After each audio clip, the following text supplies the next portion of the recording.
Welcome back to Into the Pit. We're your hosts, Dr. Guts. And Hellhound. And today we're talking about the Big Four. Kinda. We're talking about an alternate Big Four. If Metallica, Slayer, Megadeth, and Anthrax weren't the Big Four, who would be? Or another discussion could be, say, if it were a Big Eight or something. But we're just going to call it the alternate Big Four. Yeah, and first of all, I want to get out of the way that I'm not like one of those metalheads who disputes the actual Big Four and says that, they shouldn't, I'm not like, Anthrax shouldn't be on there, Metallica shouldn't be on there.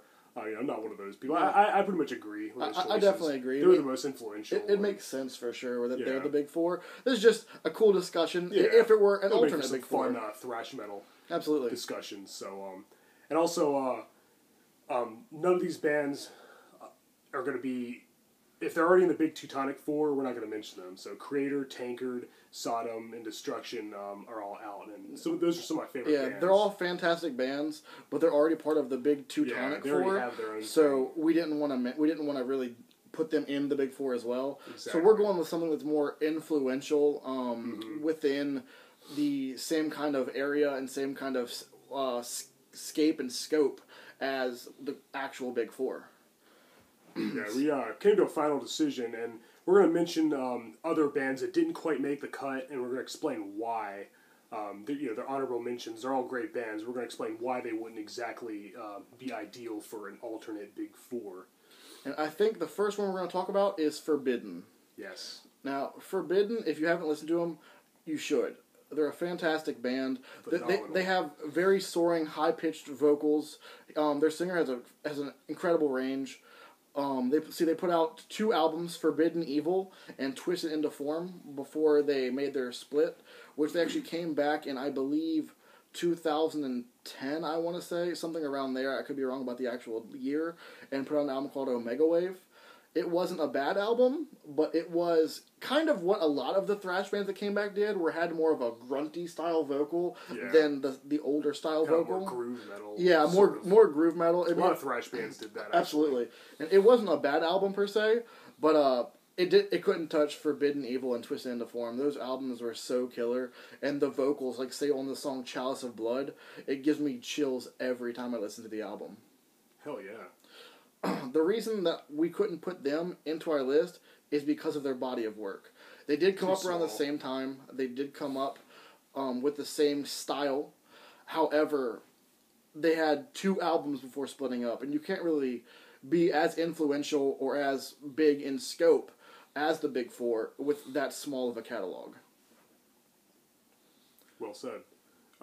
And also, before we go any further, I want to get out of the way that newer bands like Havoc, Toxic Holocaust, Merciless Death, Municipal Waste. Yeah, I got tongue-tied.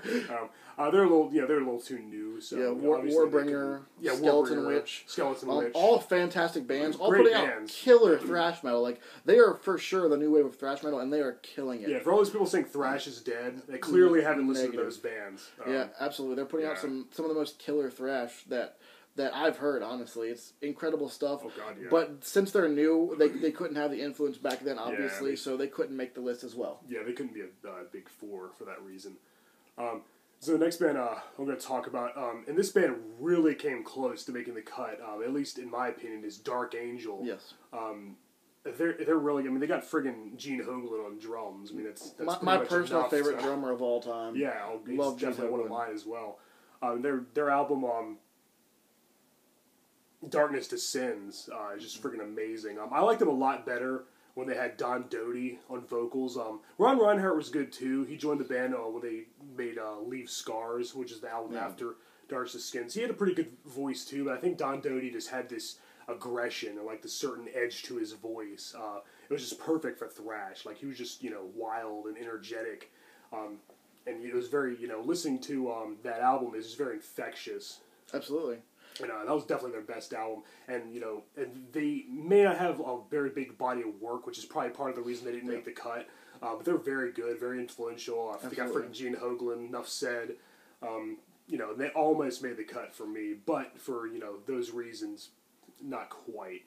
Yeah, absolutely. And I agree. Dark Angel is an incredible band. Oh, God, yeah. They are very dark, obviously.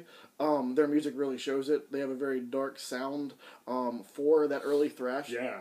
It's pretty awesome, pretty good stuff. Yeah, they were very, very heavy, like heavier than a lot of their absolutely, but peers. But mainly, like, the body of work would kind of be... Yeah. I would say the main reason. And I think they wouldn't be as influential as the bands we ended up picking. But again, incredible band. I think you guys will agree with our choices. Absolutely. Well, most likely.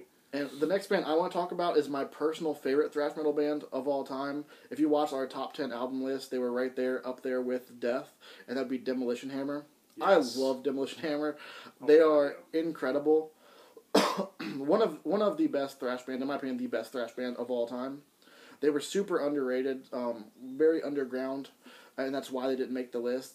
Like I said, they are my personal favorite, but we weren't going with a favorite list. We were going more of a, what would it actually be if there was an alternate big four? Factual list, like influential bands, like not necessarily our opinion, but like what we think.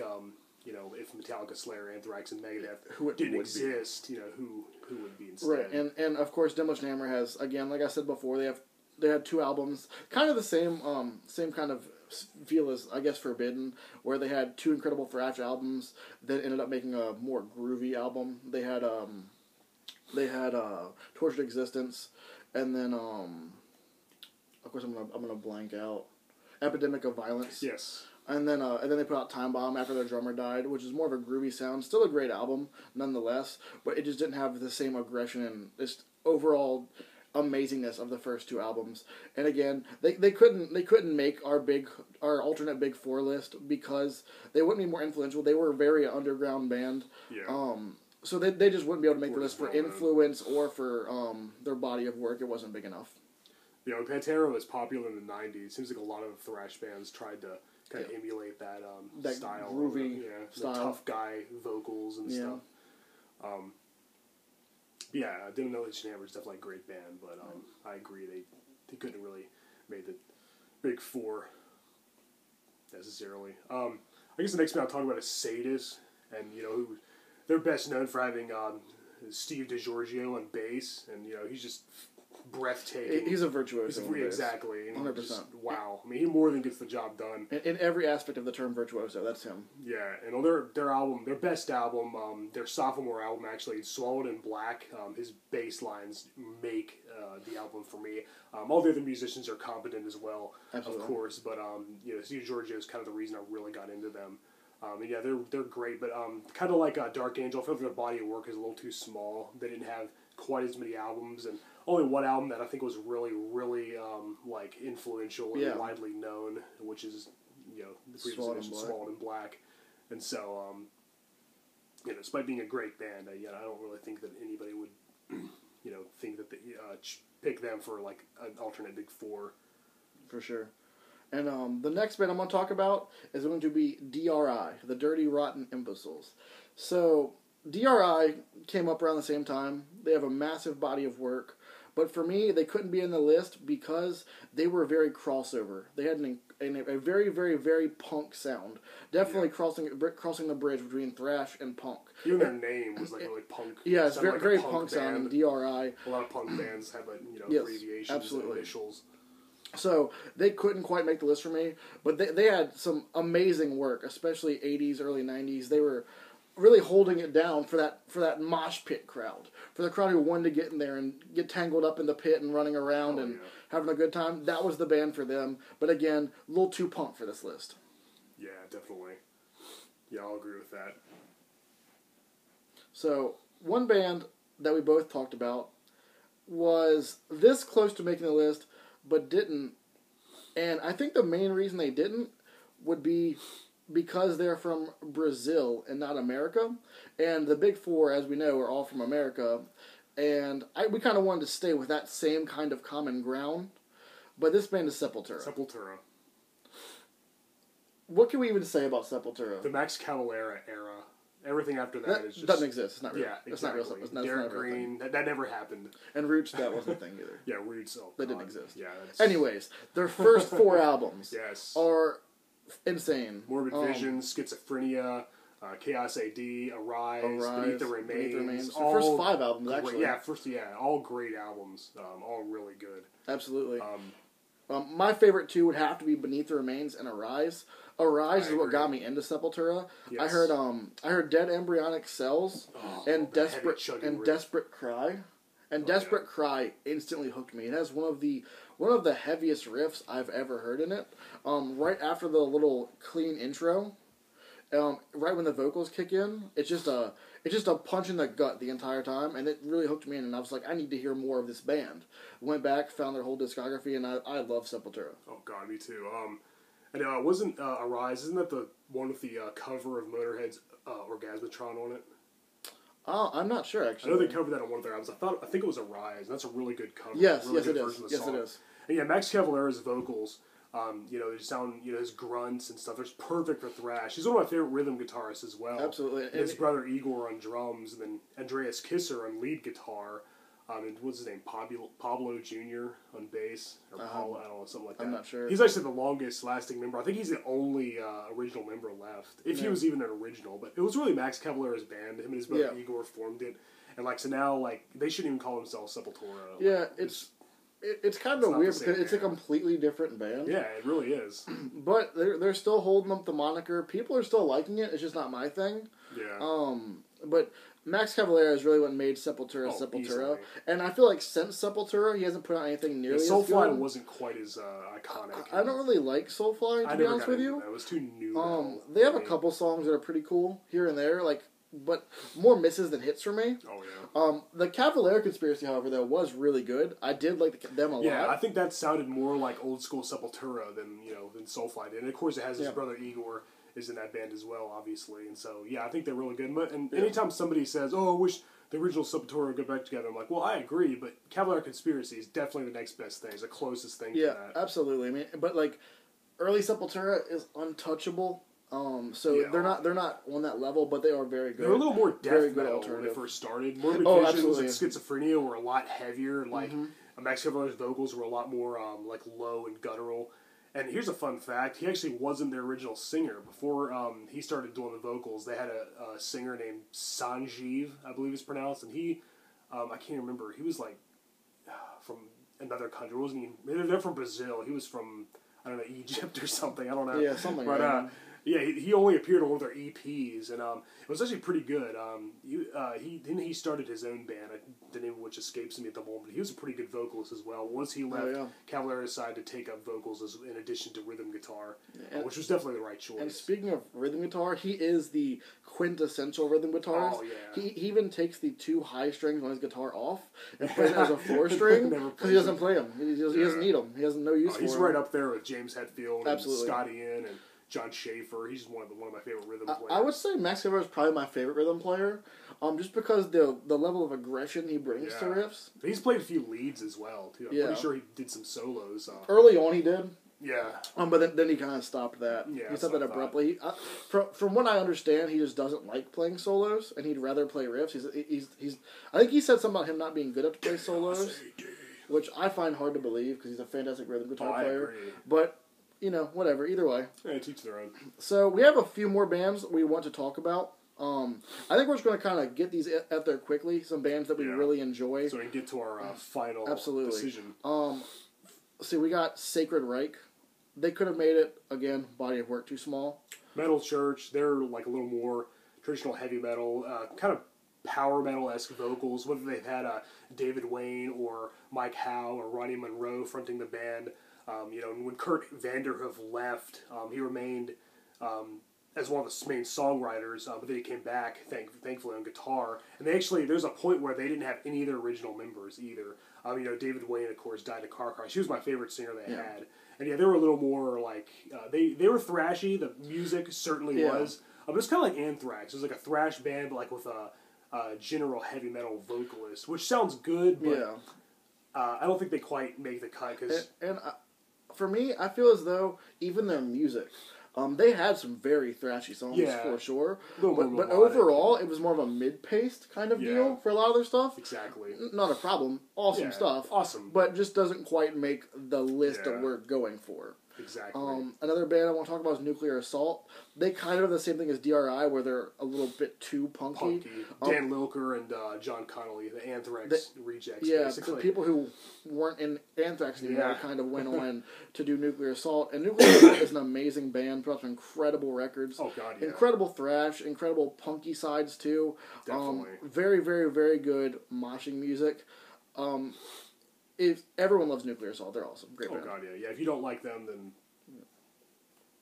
I I respect your opinion, but get lost. And another band, Annihilator. Now,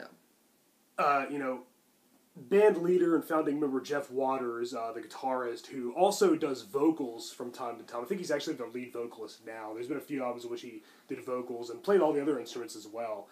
He changes band members like I change my clothes. Yeah. So it's like whenever a band does that, it's like kind of hard for me to. It's kind of hard to follow them. Like when they have so many lineup changes, and not counting Death because they had Chuck Schuldiner and enough said. But Annihilator, it just I don't know, just like it doesn't seem like the same band. And I think that their best vocalist was easily Randy Rampage on their first album, Alice in Hell. Yeah. A lot of people prefer Coburn Farr on Never Neverland, the next album, which I love. Kraft Dinner. Yeah, Kraft Dinner. A song about macaroni and cheese. I mean, how metal is that? You can't get more metal than singing about macaroni and cheese. Exactly. But I really like Randy Rampage the best. He had Randy Rampage. I'm getting tongue-tied. He had a really, really awesome voice. He did some high notes here and there, like on Alice in Hell, that little breakdown. Yeah, I would agree. Song. And he was awesome. By far, my favorite album by Annihilator. I'm not a huge Annihilator fan, but I do love Alice in Hell. Yeah. It's a great album. The vocals on there are killer. They soar over this music and incredible stuff. The riffs on the album are really haunting. Yeah, precision. Jeff Waters is very talented. Very, very good guitar player. You can tell player. he's kind of egotistical and kind of controlling. And then for a while he had, I think the guy's name was Dave Padden. He had him in vocals and rhythm guitar, and it was like they finally kind of had a steady lineup. It was kind of those two doing everything. And the Annihilator's kind of hit or miss for me, and I feel like they have so many albums, so it's definitely not a too small of a body of work situation. But yeah, as I said, too many lineup changes.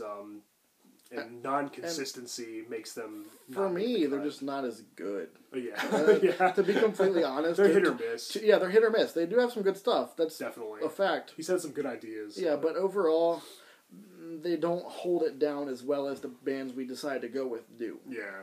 They should get Randy Rampage back. He returned briefly in like one album, a name of which escapes me at the moment, but... I'm not sure which album that was. I don't remember. There's so many. It's hard to keep up. Another band I'm going to talk about, Violence.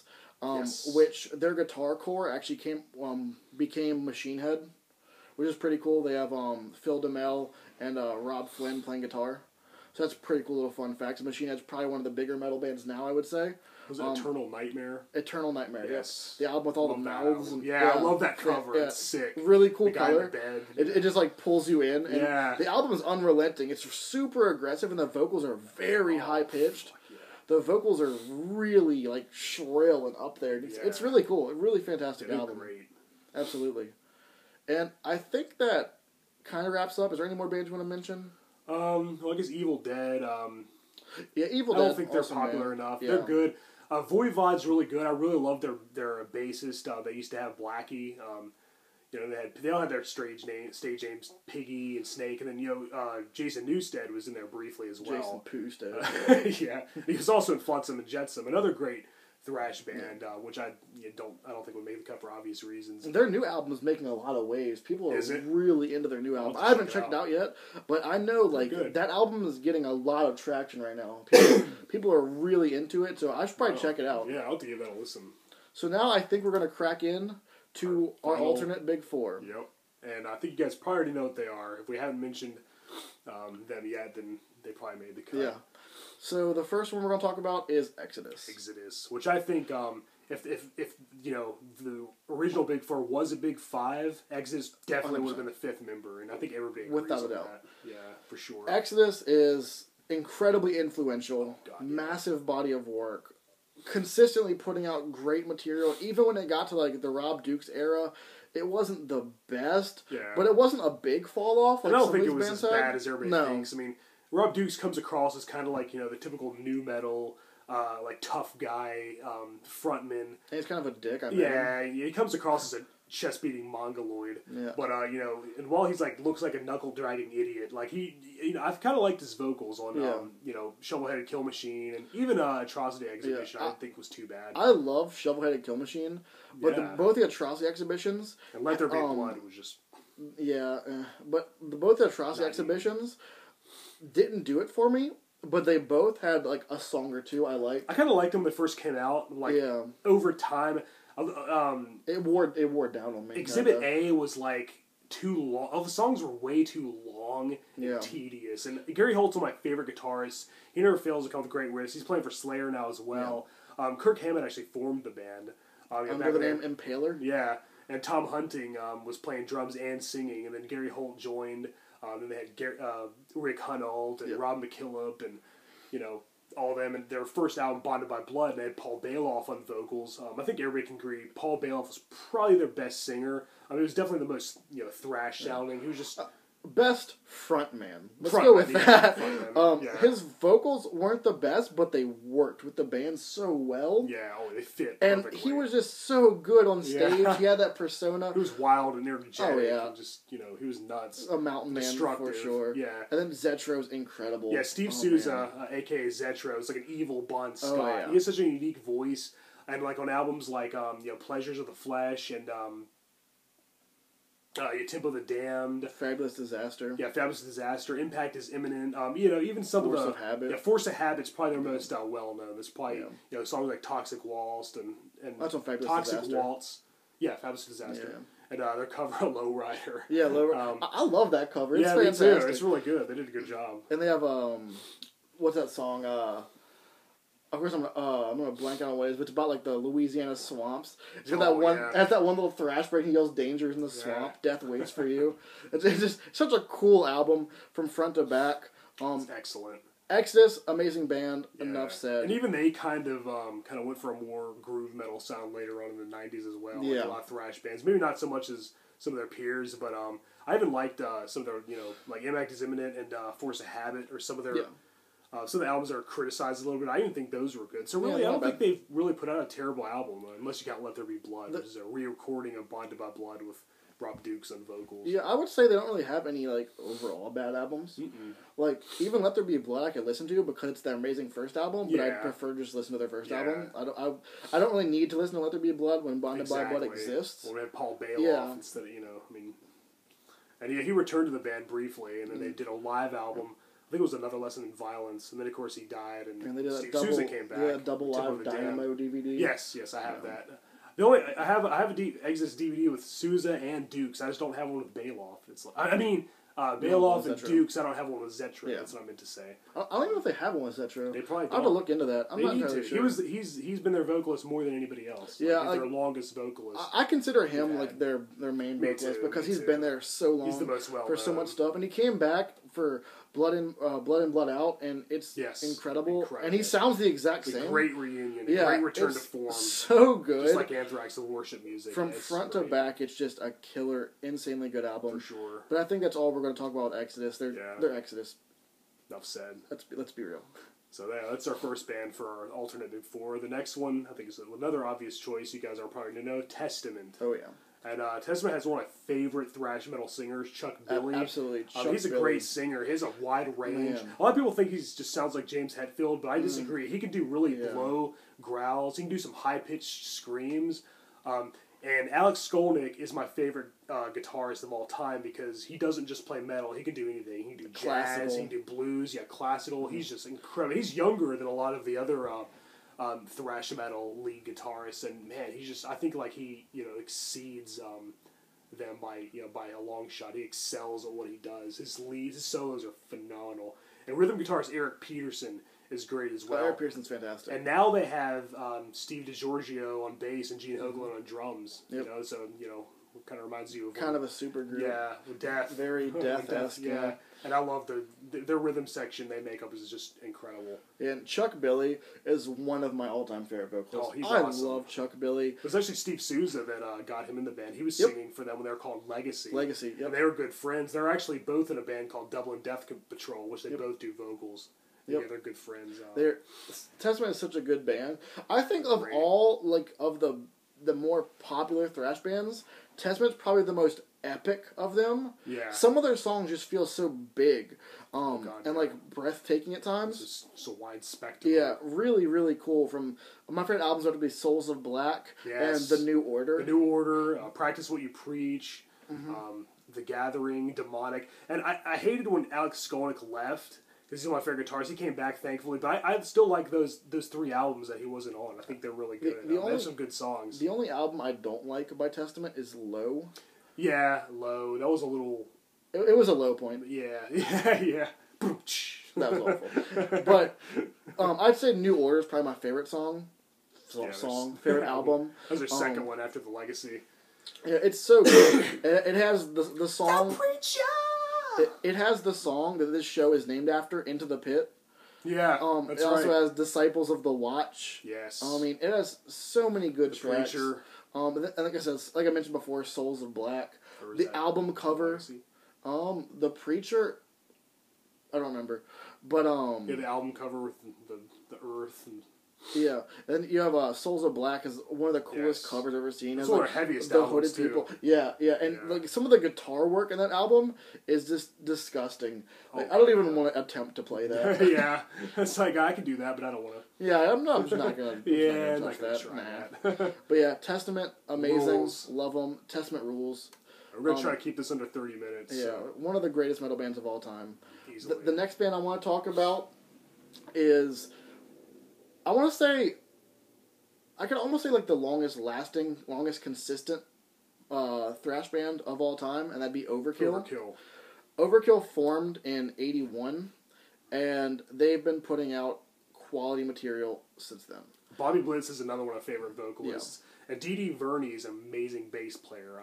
His groovy bass lines are really what makes the music for me. Like, and they're really audible too. You can even hear them over the guitar sometimes. I really like that. It's really good stuff. And Bobby Blitz's vocals, they cannot be like talked about enough. Exactly, they're excellent. They're so good. It's so unique. He has such a weird vocal style, and it's perfect. Very unique.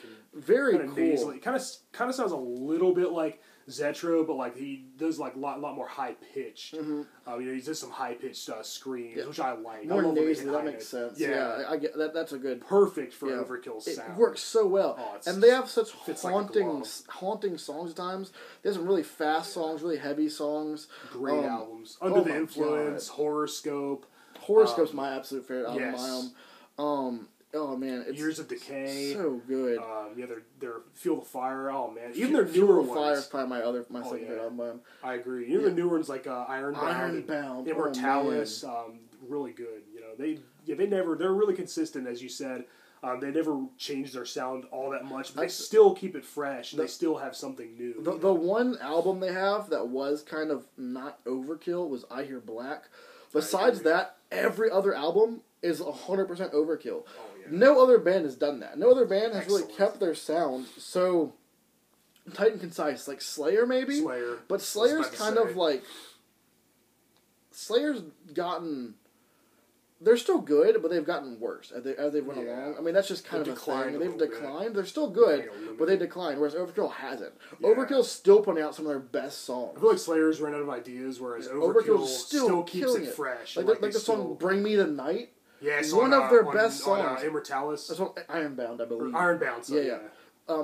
So good. Flying so high in the... Yeah, so good. I've seen them live 2 or 3 times, and they don't disappoint. Insane. Such a good band. Overkill, like I said, super consistent. Yeah. I love Overkill. Me too. They're freaking awesome. And well, that's so Exodus, Testament, Overkill, and then our final band for the alternate Big Four would be Death Angel. Kind of obvious. Yeah. Death Angel. Death Angel formed in '82, I want to say. They put out 3 records before splitting up in '91 after they got in a bus accident and going to Vegas, I believe. Their drummer got critically injured. The label wanted them to keep doing stuff with another drummer, which they did for some shows in Japan, I think. They did some shows in Japan, but they didn't want to keep him as a full-time drummer, so they ended up breaking up. They came back in 2001, 10 years later, and started putting out more killer stuff. I think their 2 newest albums, The Dream Calls for Blood and The Evil Divide, are two of the most killer thrash records I've ever heard in my life. Yeah. They definitely made a good comeback. And they definitely are just as good now as they were back in the 80s and in 1990. And Mark Ozagueda is a great vocalist. Yes, he has a great voice, very melodic. He'd do really melodic, harmonious, emotive stuff. But then he can also do really aggressive, he can flip that switch. Stuff. Yeah. Something I love about Death Angel is he flips the switch. It'll be this soaring, beautiful thing, and then next thing you know, this really aggressive thing, and that's something Death Angel has always excelled at, and they still do to this day. I love Act 3. I know it's an obvious choice. Yeah, Act 3 from 1990s Act 3. Yeah, I think that's a great album. That has Veil of Deception on it, which is such a beautiful song. But Stop. Yeah, the album Stop. That's the second track, I believe. Yeah. But I probably like the Ultraviolence the best. That was their first album. I think that was like the thrashiest. Like they were a lot heavier, and they were just off to such an angry and violent, ferocious start with that album. It was just obvious that they were going to be. What was their second album? It had a really, really awesome name, and the album cover was fantastic. Was like A Walk Through the Park. Frolic Through the Park. A Frolic Through the Park. That's what it was. Yeah, that's such a killer album. It has Third Floor on it. Yes. It's such a cool album. That thing doesn't disappoint. They're amazing. Awesome. I think they're definitely should be belong in an alternate big four, or 100%. If there was a big 8, and there was 4 other bands. 100%. Definitely be Exodus, Testament, Overkill, and Death Angel, and I think. If you guys agree with us, let us know. Yeah. If you have any other options, any let us know in the comments below. Feel free to let us know in the comments. But I think those are pretty much where we ended up. I think we instantly kind of agreed on it. Yeah. When I came over and we were talking about it, discussing it, okay, who's your 4? Okay, there's my 4 too. Let's just go with that. Exactly. Yeah, Exodus and Testament were like the 2 obvious choices. Yeah. And then, the others took a little more thought, but I think Overkill and Death Angel were definitely... Yeah, it just makes too much sense. Impressive body of work. All of them were very influential. Mm-hmm. They came up at the same time, same areas as these other bands. Like, you have the Bay Area bands like Death Angel and Testament.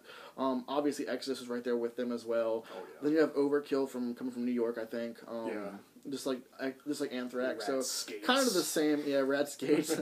kind of the same thing. Yeah, and let us know what you guys think in the comments below. As always, I'm Dr. Guts. I'm Hellhound. Keep it metal. Keep it metal. All right, guys. See you next time.